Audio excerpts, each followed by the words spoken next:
Hello, everybody, and thank you for tuning in to Y5, which is more about developing your personal brand. Again, I will record these sessions in shorter pieces, probably less than 10 minutes. In this one, there are a number of tasks along the way. They're only small tasks, but out of all the tasks we've done for your own personal benefit, these 5 tasks that are coming up, they're all short tasks, will be by far the most beneficial to you, and you are likely to refer back to them. Okay, so with no further ado, I will start Y5, which is more about your personal brand. And I would also like to, even though you can't see him, I'd like to introduce somebody else who's in the room, which is my son Harry, who is painting happily just the other side of this laptop. So if you hear any shrieks of delight or giggles, you know where they're coming from. So here we go.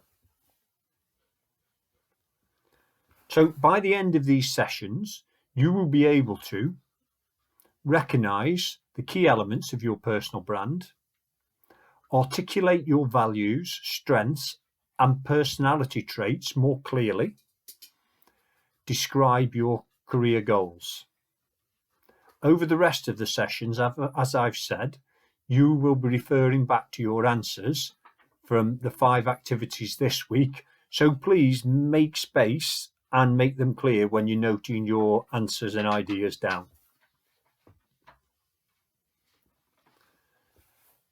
So before we start to promote your personal brand to employers or others who might influence your future career, there are 3 broad stages of putting this together. Number 1 is know what you have to offer and what is important to you. Take stock of your values, strengths, behaviours, etc. Number 2, know what you want. Have a vision for where you want to be career-wise at a point in the future, e.g. 3 years' time. And if you can remember, in the Zoom sessions and when we did some work on brand, I did suggest that that vision should perhaps be something a little bit out of reach, thinking back to Bill Gates and a computer on every desk that he suggested 40 years ago. I would like a look in his crystal ball. Anyway, the number 3 is know what you're going to say. Be ready to share your personal brand clearly and succinctly at every possible opportunity.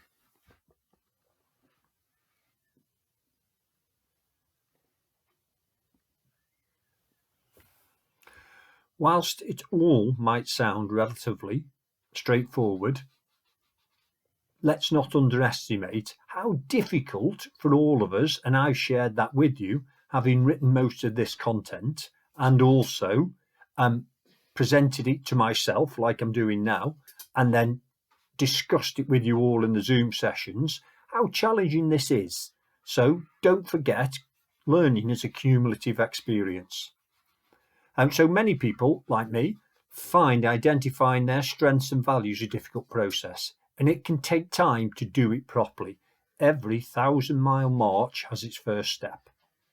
However, having a clear idea of who you are and what you enjoy will help you to decide, easy for you to say, decide what you want to do next. Whether that means setting your sights on a specific career or recognizing the right opportunities when they arise. Back in session 2, you started to think about what your personal brand is at the moment and whether you need to make some changes. This session that I've spelt wrong, and it says season, this session gives you more opportunity to delve deeper and focus on what's important to you and what you might like to share with individuals and organisations in the working world. You may already be comfortable with who you are and what you have to offer, or you may be at an earlier stage on that journey. The aim of this week, of this session, is to give you a flavour of the thinking and activities you might undertake to clarify elements of what you have to offer, such as your values, strengths and personality traits.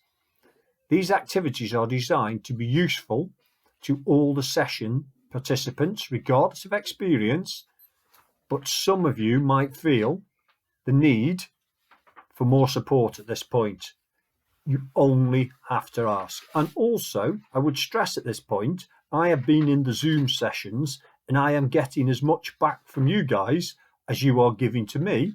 So my point there is that you should feel free to contact each other and discuss things.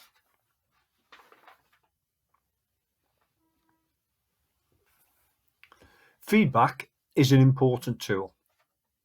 When you've decided on your list of values and strengths, etc., find ways to test your analysis with family, friends and colleagues. We had a little look at this in session 2, I think it was, right at the start, where we all went away and asked other people to describe us in 3 words. Receiving feedback is extremely valuable when you are undertaking the type of self-assessment outlined throughout this session, A, B and C. Before you start to work through, take a few minutes to list the people you know and trust who could offer some feedback on your value, strength and personality traits that you have come up with. I know you've already started this.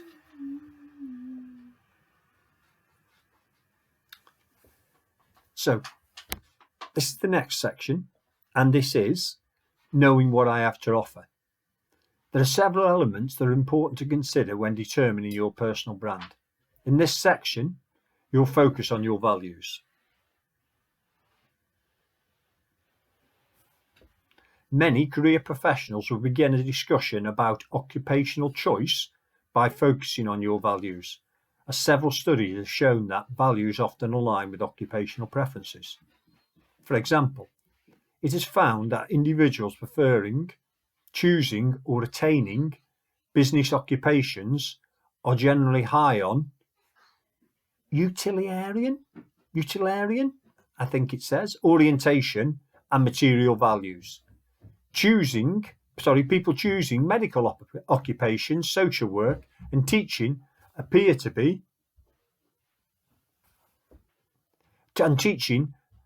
to score higher on social values, in particular on altruism. A psychological think tank defines values as the things that you believe are important in the way you live and work. The more closely you can align your values with the way you live and work, the more satisfied you are likely to be. So, task 1, and I'd like you to do this in your books, please, and I have a number of steps how you go about this.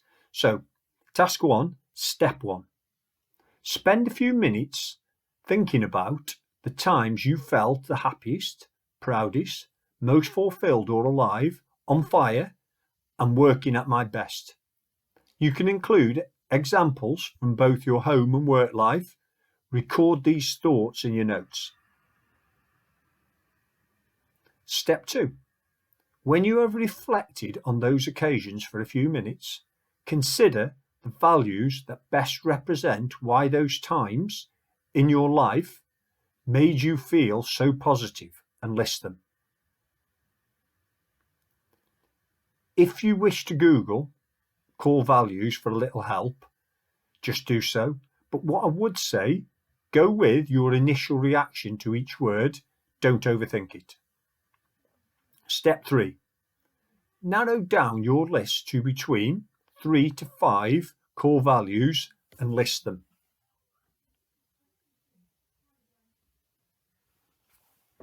Many of us do not take time to deliberately think about our values. Yet, we all have them and they guide what we do. You might feel that your work values are clearly expressed in your home life.